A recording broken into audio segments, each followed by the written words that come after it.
Well, good morning, everyone. Good afternoon or good evening, wherever you are in the world for the UniBuddy conference at the moment.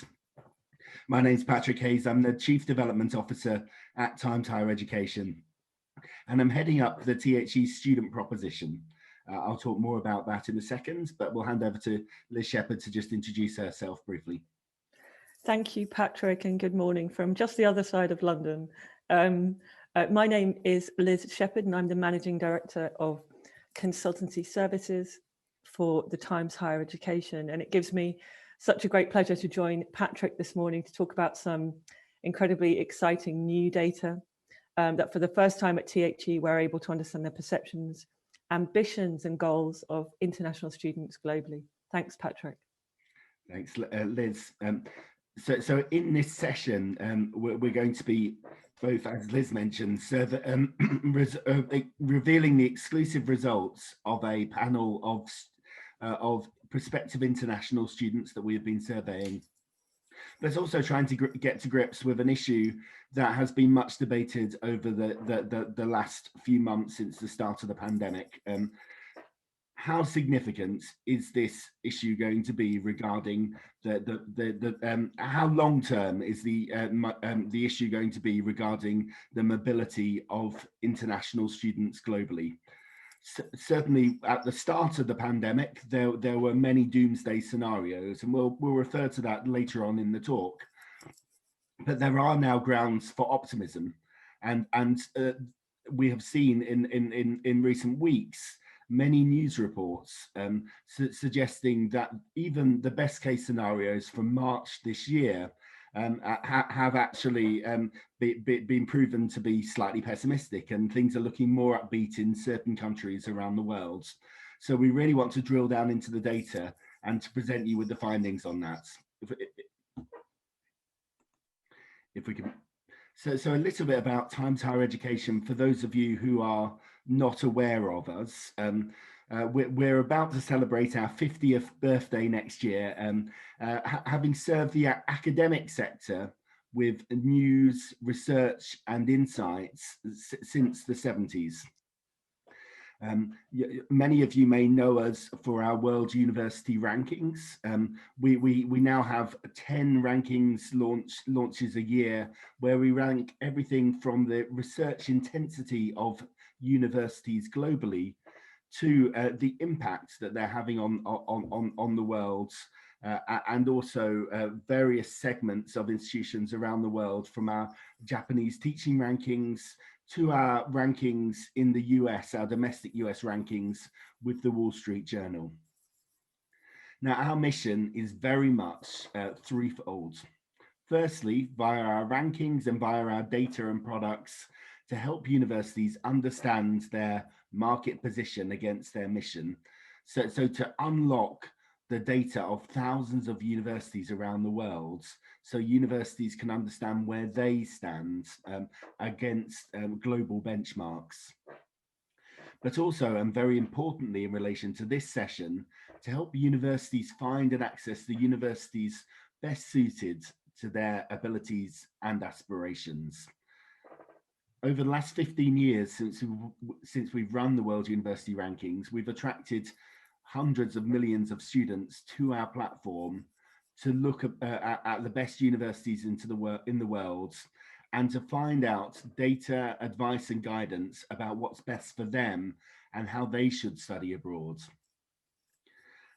We in the last year alone, we had 28 million unique visitors come to our platform to look at the rankings data and to get advice and guidance, and the vast majority of those were prospective international students. It's only for the first time, however, that we've started to engage those students and to ask them more questions around their perspective on the study abroad journey, particularly in light of COVID. So moving on to the next slide, what we've been reporting on during the pandemic, the THE editorial team, is initially some very, very negative predictions around how the pandemic was going to impact global student flows.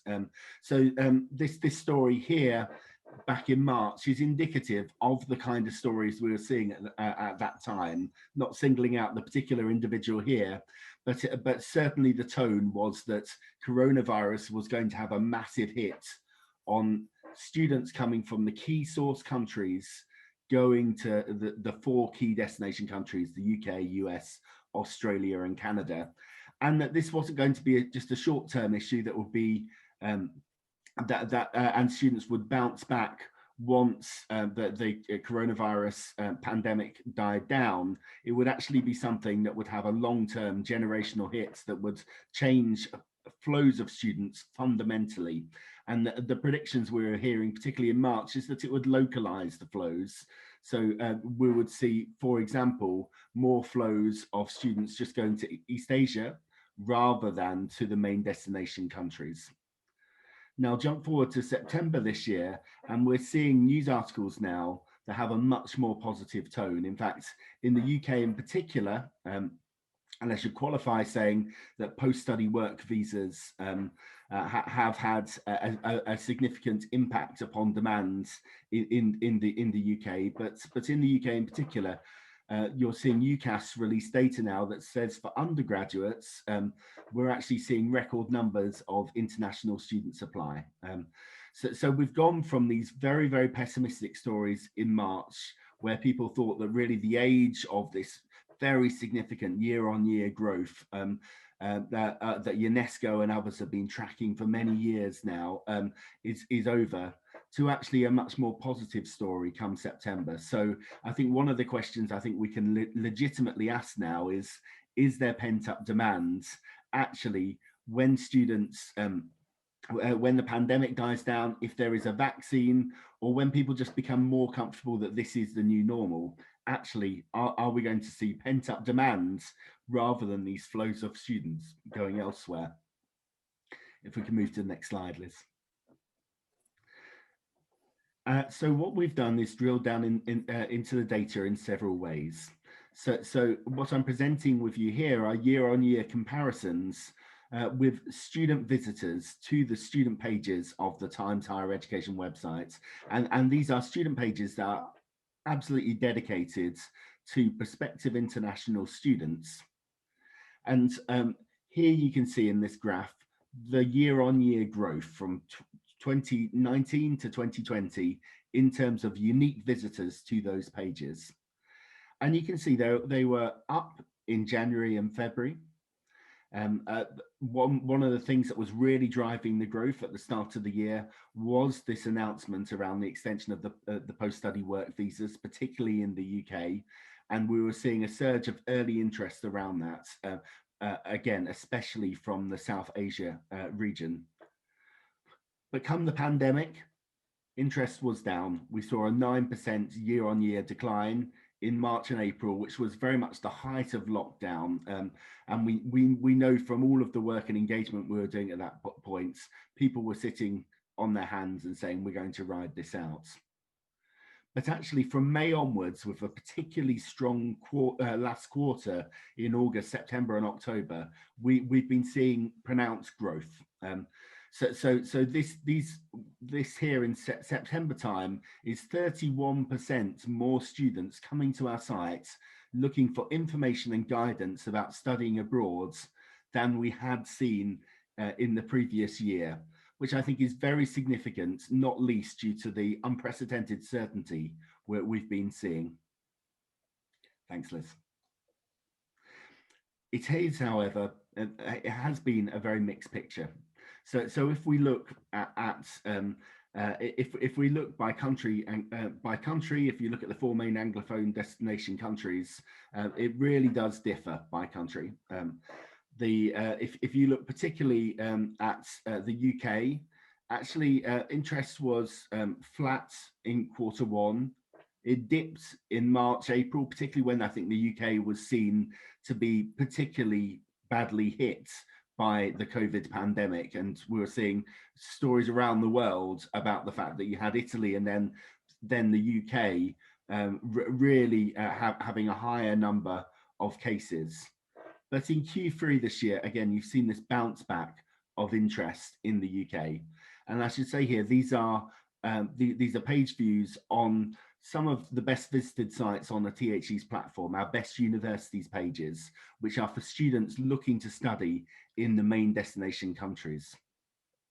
Again, in the US, it was flat in Q1, but then we've seen this big resurgence in Q2, maintaining itself in Q3 as well. And I suspect this has an element of anticipation that actually the reports of opinion polls that Biden is likely to get in and Trump may not serve a second term is leading to renewed interest in the US. It must be said, though, it's remarkable that despite all of Trump's rhetoric around international students not really being welcome in the US, we have still seen strong year-on-year growth from Q2 and Q3, really throughout the pandemic to date. Sadly, and I know that this time of the morning here in the UK means that there will be Australian viewers watching this, we haven't seen such interest in Australia. We have actually seen a significant decline in interest throughout the year about studying in Australia. And you can see here in Q1 this year, before the pandemic, we were seeing a 22% decline, and that's remained pretty consistent throughout the year. Then finally, what we have seen is a real surge of interest in Canada, not least in Q2 this year, where I think that was the height of the Trump rhetoric around international students potentially having to go home from their studies, and people were looking for Canada as an alternative North American destination. But demand has been very, very strong for Canada. We've seen that throughout the year at THE. And it's very clear that Canada is driven by the government's international education strategy there is actually becoming seen globally and across the ASEAN region for the first time really as one of those major destination countries to study in. I'll hand over to Liz now, who will talk through more of the data in depth. Thank you, Patrick. And from some incredible insights that we can learn some of the behavior from the data that we're beginning to get a real intimate sense of here at THE. I wanted to look at some historic student flows. I know that across many of the international higher education community, these are established patterns, but I think patterns that it's incredibly important to reflect on so we can begin to learn and understand the potential impact on the answer to this question that Patrick and I are posing. Is there pent-up demand? And will we see shifts in the established flows of students globally moving forward throughout this year into the next and into the next decade?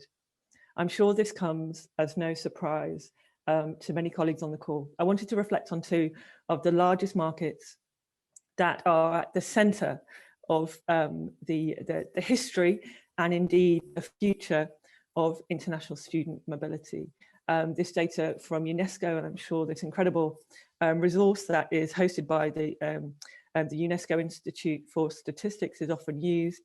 In 2018, Chinese students, internationally mobile Chinese students comprised 17.8% of the total of mobile students globally. The largest number of those students studied, of course, we can see the size of the arrow going towards North America in the United States. This was followed by Australia and, of course, the UK.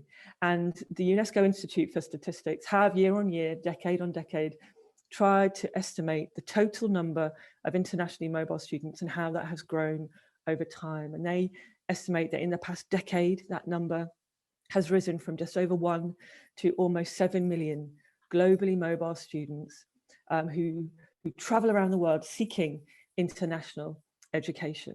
Often we try to understand their motivations. We try to understand what would motivate a young person to seek an international education outside of their home country. And in the context of a global pandemic, we often hear the word unprecedented, but I think that's because it's so fitting. This unprecedented situation that will inevitably, in some way, shape or form, change these established behaviours that many universities across the world have become to rely on. One of which is, of course, the United States.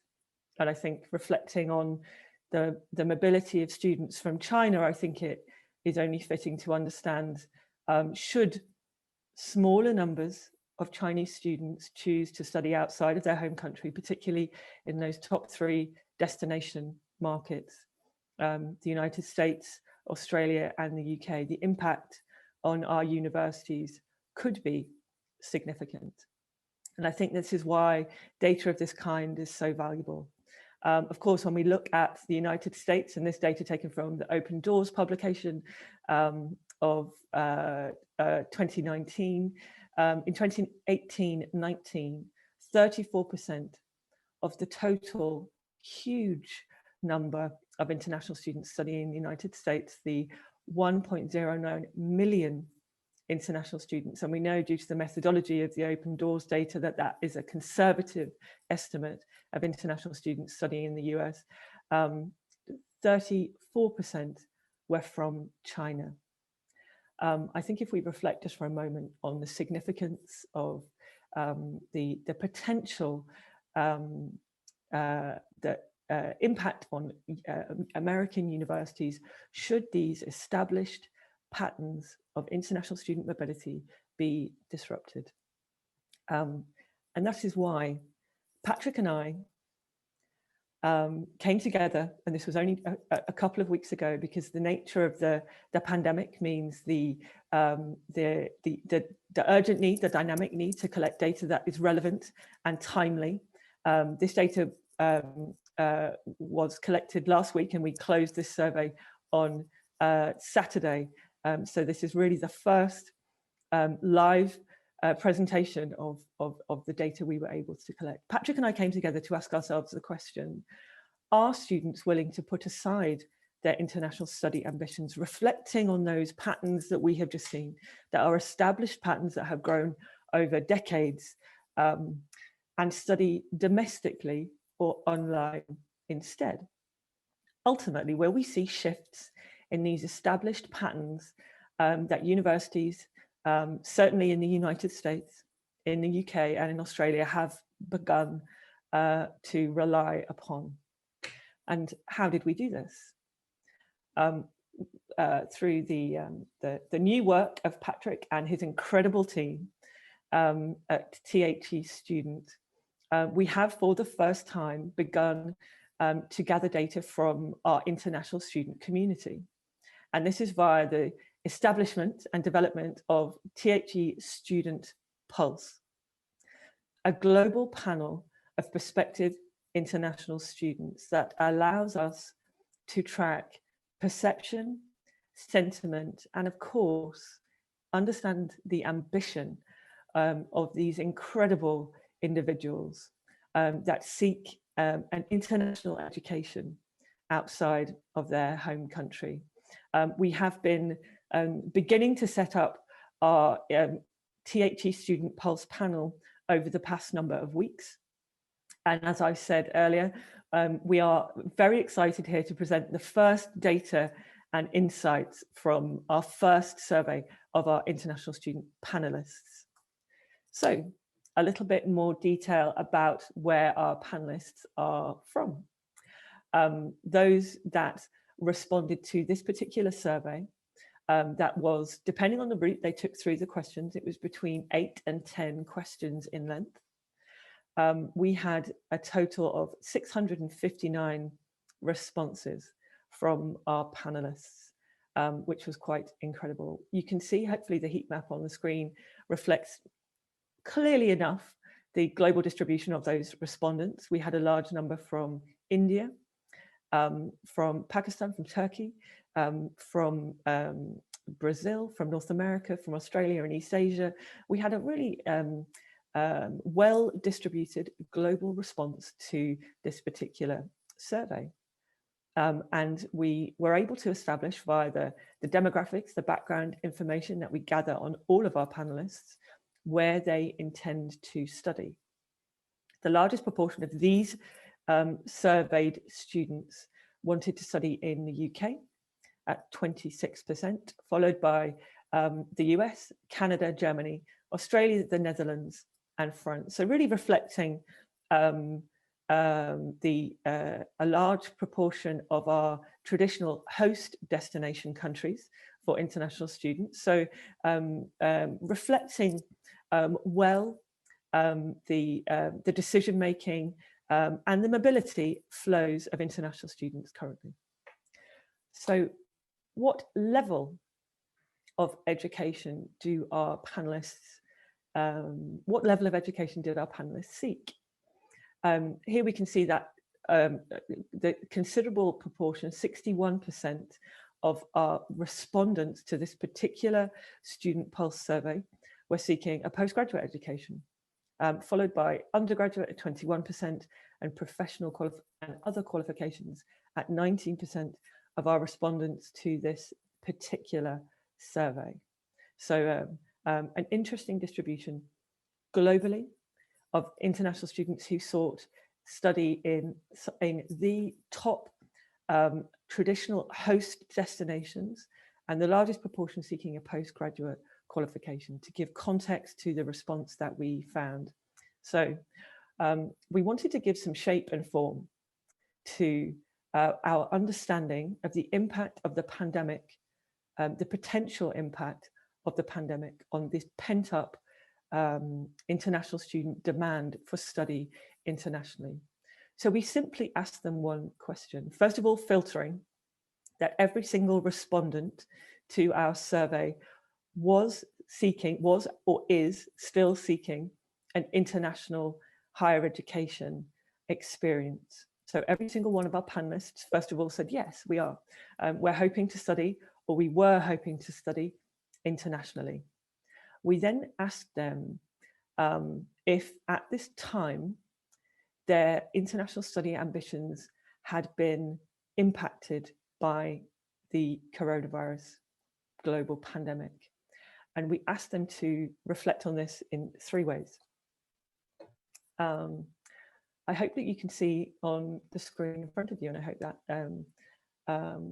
quite clear illustration of our initial finding we think is quite striking. First and foremost, of our panelists who answered yes, that they were and are seeking an international higher education experience, 39% of our 659 respondents said that their plans to study internationally had been unaffected. So their original plans to study overseas were still going ahead. I think at the beginning of the presentation of these findings, I'd like to say that we find that incredibly encouraging. 39% overall of international students who were seeking that international study experience that they had arguably been planning for a considerable amount of time. That at the uncertainty, the height of the uncertainty that Patrick mentioned at the opening of this session in March this year had been incredibly uncertain, that 39% of our respondents suggested their planned experience had been unaffected, we believe is incredibly encouraging. We then went on to ask the remaining 61% of our student pulse respondents how their future international higher education study experience had been affected, if that had been delayed, changed, or indeed cancelled. And obviously you can see on the screen in front of you, 37% of our student pulse respondents said their study plans had been delayed. 16% said their international study plans had been changed. And only 8% said their international study plans had been cancelled. So we're just going to take a deep dive now into each of these subgroups. So our second largest group of respondents, after those who said their international study plans had been entirely unaffected, they said there had been a delay. Now, 37% we asked to reflect on that delay. And hopefully you can see quite clearly on the screen in front of you that the largest proportion of our delayed international students said that they had deferred their application or their start date until the next academic year. 35% of our delayed international students. The second largest proportion of this group, at 30%, said that they had delayed their plans indefinitely or until the pandemic was over. This was followed by a January start date. I think we've read and heard a lot of this looking at the plans of many of our institutions globally who are trying to prepare. They're trying to scenario plan the best way in which to support and engage international students, bring them into their communities and start their courses and their study experiences. So 20% of our delayed international student group said they had deferred their start date for January next year, 9% to March next year. And the smallest group, only 5%, said they were not sure yet the outcome of that delay. So moving to our subgroup that said they had changed their international study plans. This group clearly chose to define that they still plan to study abroad. So they still intended to study outside of their home country. And we asked them to then choose an option as to the type of change that they had experienced or were experiencing. And quite interesting, and I think we shall reflect on this a little bit more in the next slide, 53% of our changed subgroup said they were intending to study in a different country. Albeit a relatively low base size for this proportion of our respondents, quite an interesting outcome from our group of international students who have communicated that their international study plans have changed. The potential, as we reflected at the opening session, to potentially have some kind of impact on the traditional flows of students, for example, that we have seen historically from China to the United States, from China to the UK and Australia. If this group of international students who have still planned to study abroad but have changed their plans, an interesting development that could potentially impact country destinations and of course universities within those destinations. Second of all, here we see that of our changed group that still plan to study abroad but have changed their original plan, 31% intend to study at a different university. 19% intend to do a different course, and only 6% of our changed group who still plan to study abroad but plan to do so remotely.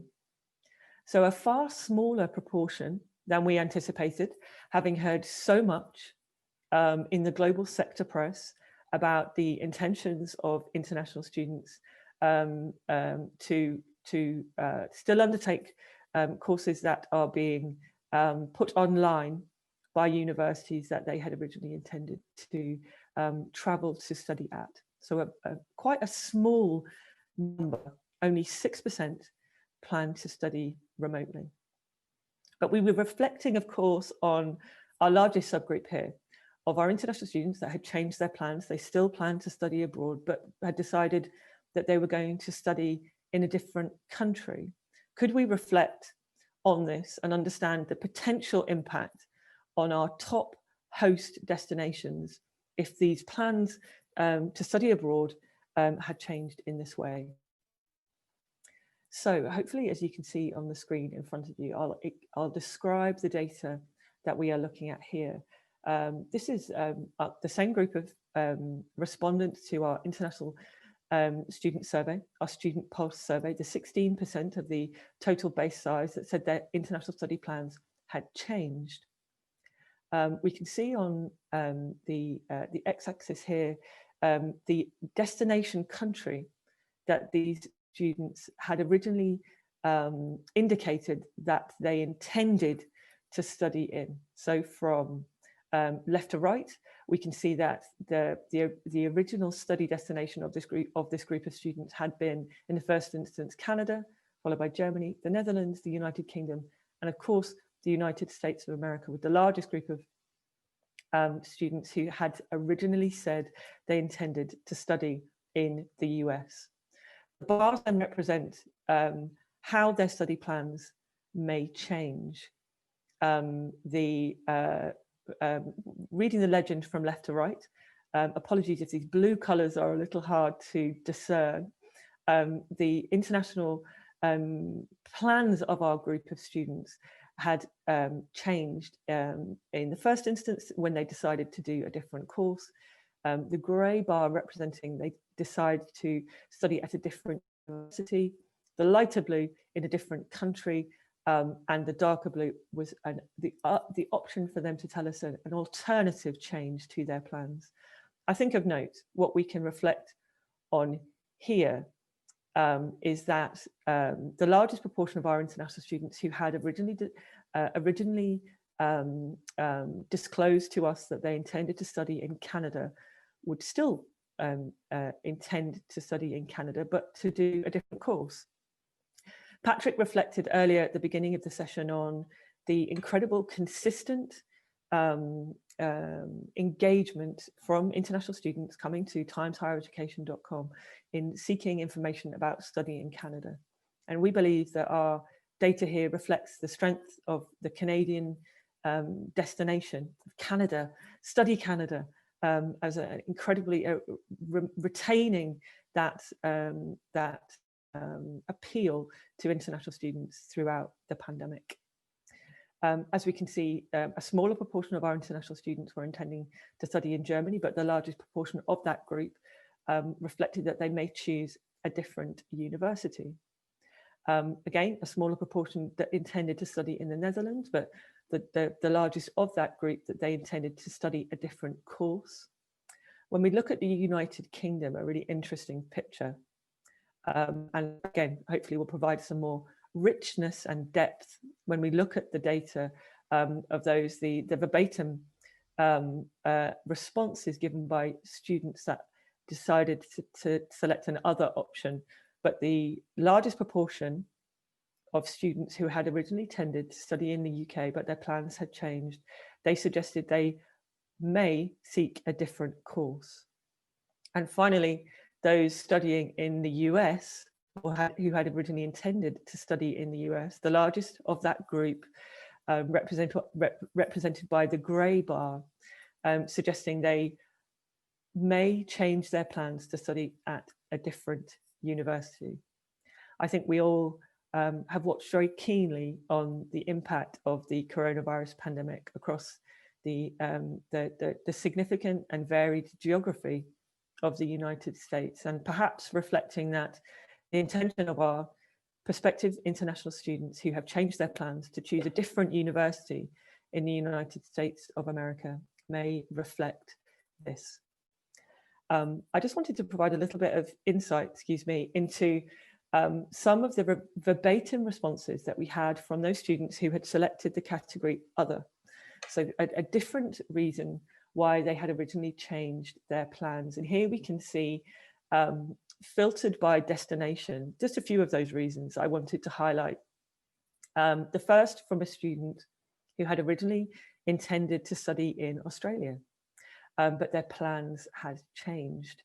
And they comment that I started online waiting for the borders to reopen. So this is a student who has been impacted by, as I'm sure many of our colleagues, as Patrick said, hopefully we're joined by some of our colleagues from Australia this morning here in the UK. We're obviously very acutely waiting to see what will happen in Australia in support of all of the universities there. But very interesting to see that one of our respondents who had originally decided to study in Australia retained that that plan, and they started online whilst they're waiting, still pursuing that original goal to Australia to undertake their original course. A student who had originally intended to study in Canada. Again, we're seeing the same reflection. I am abroad having classes online. So another student who is retaining that ambition. They're keeping their original plan to study abroad in the original country where they had intended. But at this point, because of the pandemic, they're studying online. A really interesting reflection from one of our students, obviously a postdoc student, a postgraduate student, excuse me, that had originally intended to study in China. A really complex and quite sad reflection from this particular student that their postdoc offer had been cancelled, and this is why their international study plans had been changed. Again, we see the same pattern emerging when we look at one of our students who had originally intended to study in the UK, but said their plans had been changed. I have started my course in the UK, but I study remotely. So we're seeing a very clear pattern emerging, retaining that original ambition to study in, for example, Australia, Canada, or the UK, but happily, or certainly undertaking that course of study online. And finally, one of our students who had originally intended to study in the United States, their comment, I still plan to study abroad, but it may change if COVID will not be prevented from settling in the US. So again, a very interesting reflection from one of our students on the potential impact of the pandemic on their intention to settle in the United States. And now moving to our final group, our international students who only 8% of that original base of 659 who said that their original plans to study internationally had been cancelled. Now, Patrick and I, at the outset of the creation of this survey, were really interested to understand if a cancelled original plan of an international student to study outside of their home country would mean that they would study domestically, or if they would find an alternative and choose to, for example, undertake a course offered by an international university, be that in Canada or the United States or the Netherlands or the UK, and study that course online. And how much of this shift, how much of this dynamic change caused by the pandemic to cancel study plans would increase domestic study provision. So of our 8% of our total base, we asked them what do they plan to do instead.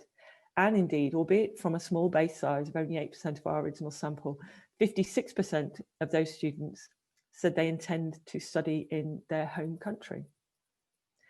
27% said they didn't know yet, and they were assessing their options. I think a very fair reflection and response at a time that must be incredibly stressful for cohorts of international students all over the world.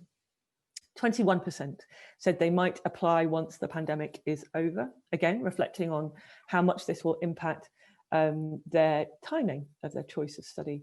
6%, I've secured a job offer and will continue in it for the foreseeable future. So changing from the original plan to study to work. 4%, I no longer plan to study at all. And 10% other or not sure. So of this group, the smallest proportion suggests they no longer plan to study at all. So encouraging in that the choice of this group is that they plan to study in their home country.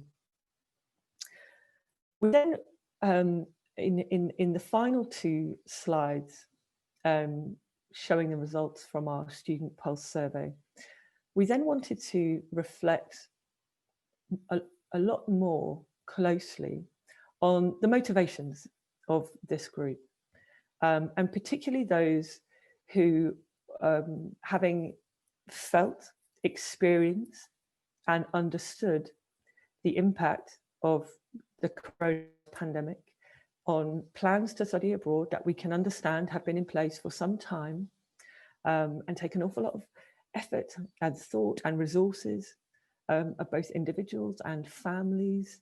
We wanted to understand of those who said that their plans had either been delayed or changed, but they were determined to still study outside of their home country.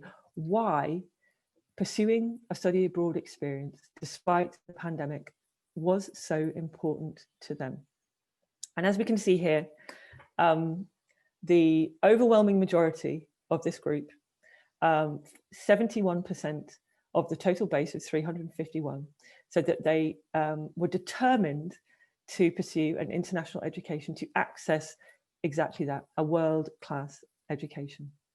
I think, as Patrick said in the opening of our presentation, of course, students come to Times Higher Education for resources and data and information about world-class universities. So this, of course, is unsurprising that this group, particularly of students that have responded to our Student Pulse survey, are indeed seeking a world-class education. But I don't think an inaccurate reflection of the views of international students globally.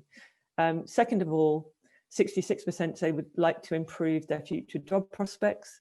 I think at this time when the potential impact of the pandemic on economies all over the world, I think seeking to improve future job prospects is of course a goal of international students prior to the coronavirus pandemic, but of course understandable at this point as well.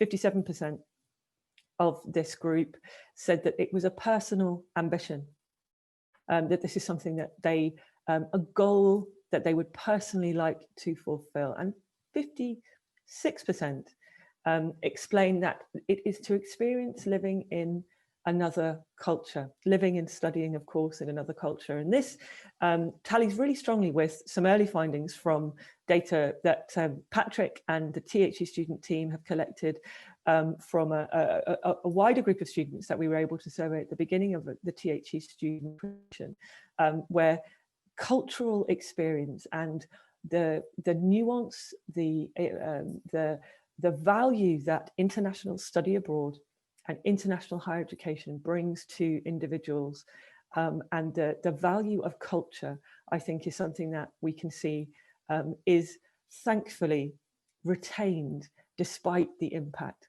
of coronavirus. And the smallest group, 24%, suggest that they would like to retain or still pursue their study abroad experience to learn a new language. And the smallest group said for another reason. Finally, I just wanted to reflect, on the final part of our hypothesis. When Patrick and I were structuring this particular piece of research, we wanted to understand, again, reflecting on the potential impact of the pandemic. And of course, we have seen from our verbatim comments from the students that respond to the THE Student Pulse survey that quite a lot of the face-to-face provision, albeit temporarily, has been shifted online. Online learning has become, in many instances, in many programs, very program specific, very level specific, a real viable alternative for students all over the world, especially as we see transnational education growing. And several years ago, understanding that, for example, in the UK, the number of students studying on UK programs delivered outside of the UK had overtaken that of the face-to-face in-country provision to international students. So a significant market. And we wanted to understand, as it says here, to what extent did our survey respondents, and this was to the total base of 659 students, to what extent do you agree or disagree that online learning with an international university would be, in the first instance, a worthwhile experience? And 49%, almost 50% of our total international student respondents said that they believed that this would be a worthwhile experience. 38% said they disagreed with that statement. The don't knows removed for clarity. And then we asked the same group, to what extent do you agree or disagree that online learning with an international university would be better than studying face-to-face in my home country? And another interesting reflection, I think, here, that 32% said they agreed with that statement. 49% said they disagreed. I believe, and I know that Patrick and I have discussed this data in quite a lot of depth, that 32% is quite a considerable proportion of this group, that they agreed, 32% of our student pulse respondents, that studying an online learning with an international university would be better than studying face-to-face in their home country. So a really clear indication of the value of an education from an international university. Just to move to final reflections, and of course to ask Patrick if he would like to add anything at this point too. We have really enjoyed presenting this data to you today. That has been so insightful and is helping us reflect on the potential impact of the COVID pandemic on global student flows. And of course, we've seen that 39%, a significant group of our survey respondents, international study plans were indeed unaffected. 61%, conversely, that completed our survey have had experience and have experienced some disruption. Of those whose plans were delayed, the largest proportion were planning to study in the next academic year. So believing still at this point, hoping still at this point, acting on the belief at this point that their international study plans would go ahead next year. Of those whose plans were changed, the largest proportion said they were going to study in a different country. Again, a very interesting dynamic potentially to the impact on international student flows.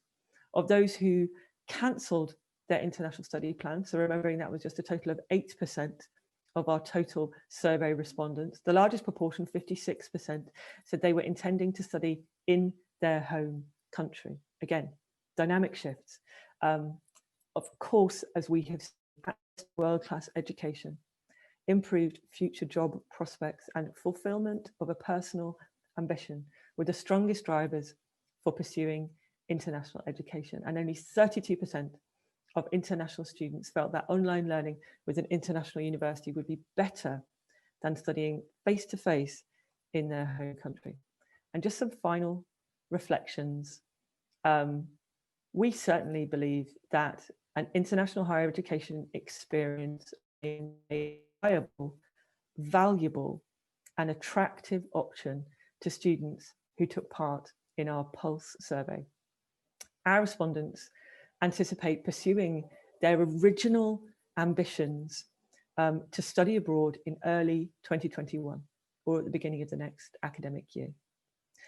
However, we have seen some interesting nuance that disruption caused by the global pandemic has, to some extent, impacted choice of country, certainly university, and perhaps course of study. And the options of studying online and or domestically are not seen as direct alternatives to accessing a world-class education internationally. And I'll just like to ask Patrick if he'd like to add anything at this point too. Thank you very much, Liz, and thank you for some very insightful findings. It's very exciting that the THE Student Pulse can really unlock such insights. I think that final point is very interesting, and what we've seen here is qualitative and quantitative evidence that shows that a significant proportion of prospective international students are delaying their study abroad plans for another year. And I think that does raise very interesting questions around the situation that universities are going to be facing this time next year.